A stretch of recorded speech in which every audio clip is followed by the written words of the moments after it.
The crowd held its breath as the massive German Shepherd hurled itself against the iron bars, teeth bared, growls shaking the square.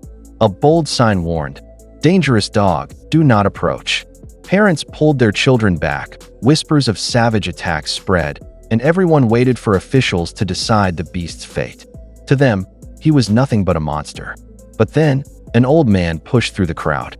Ignoring the shouts, he stepped toward the cage, his voice trembling yet firm. With tears in his eyes, he whispered the words no one expected, "Let's go home." What happened next left the entire town in stunned silence. Before we start, make sure to hit like, share, and subscribe. And really, I'm curious, where are you watching from? Drop your country name in the comments. I love seeing how far our stories travel. The town square was quiet most days, but not since the arrival of the massive German Shepherd locked in the iron cage. People avoided the area, walking quickly past with their eyes lowered, afraid of meeting its gaze. The sign on the cage screamed a warning, "Dangerous dog." To the people, those words were enough to make the animal a monster in their minds. Whispers began spreading like wildfire. Some swore the dog had mauled its previous owner. Others said it had attacked anyone who dared approach it. Parents clutched their children's hands tightly, pulling them away whenever they walked near. Shopkeepers shook their heads, claiming the beast was untrainable, cursed even. Fear wrapped around the town like a heavy fog. Each day, curious eyes would gather at a distance, just to catch a glimpse of the wild creature pacing inside. Its deep growls and sudden lunges against the bars fueled the terror even more. The children dared one another to get closer, but none ever did. To everyone who looked at him, the dog was nothing but a violent, untamable threat. And yet, hidden behind the fury in his eyes, there was something no one had noticed. One chilly morning, while the townsfolk gathered at a distance to watch the dog snarl and lunge at the cage bars, an old man appeared. His steps were slow, steady, supported by a weathered cane. His wrinkled face carried the weight of years, but his eyes held something no one else dared to show: calmness. As the murmurs rose, people whispered warnings, telling him to stay away. But the old man ignored them, moving closer to the beast everyone else feared. The dog noticed immediately. Its growl deepened, lips curling back to reveal sharp teeth. The crowd gasped as the shepherd slammed itself against the bars, the sound echoing like thunder. Mothers pulled their children behind them. Men shouted for the old man to turn back. Yet, he didn't flinch. Instead, he stopped right in front of the cage, his gaze fixed on the animal's eyes. For a tense moment, silence fell over the square. Then, in a voice both gentle and firm, the old man spoke. "Easy, boy. It's me." The words startled everyone. Confusion spread across the crowd. How could this frail man speak to such a monster with such certainty?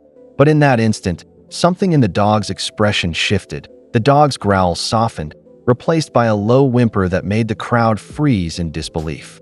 This wasn't the reaction of a feral beast, it was recognition. The German Shepherd lowered its head, ears twitching as if it had just heard a familiar voice it thought was lost forever. Slowly, the old man stepped closer, resting his hand gently on the cold iron bars. Gasps rippled through the crowd. Everyone expected the dog to snap, to lunge, to tear at his hand.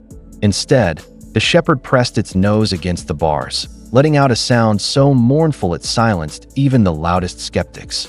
Tears welled up in the old man's eyes as he whispered, "You've grown, Max. They don't know who you are." The onlookers exchanged confused glances. Who was this dog really? And how could this fragile man call it by name? Whispers grew louder. Rumors of soldiers, war, and forgotten stories started surfacing. The old man finally turned to the crowd, his voice trembling but strong enough to carry. "This dog isn't a monster. He's my partner. We fought battles together. We saved lives together." What had been dismissed as a dangerous beast was suddenly revealed as a hero whose story had been buried under fear and misunderstanding. The murmurs swelled until the old man raised his hand, demanding silence. His voice, though raspy, carried the weight of truth. "You see a dangerous animal," he began, "but I see the bravest soul I've ever known. Max isn't violent by nature. He was trained to protect, to shield others, no matter the cost." His words struck the crowd. Though many still shook their heads in disbelief, he continued, his eyes fixed on the trembling dog inside the cage. During the war, when bullets flew and men fell, Max never left my side. He dragged wounded soldiers to safety. He barked warnings when enemies crept near. He saved me more times than I can count. A hush spread, the townsfolk hanging on to every word. The old man's voice cracked as he revealed what no one expected. When the fighting ended, they called him too aggressive, too dangerous to live among people. They locked him away, forgetting the lives he saved. But I know the truth. His growls are not of rage, but of pain.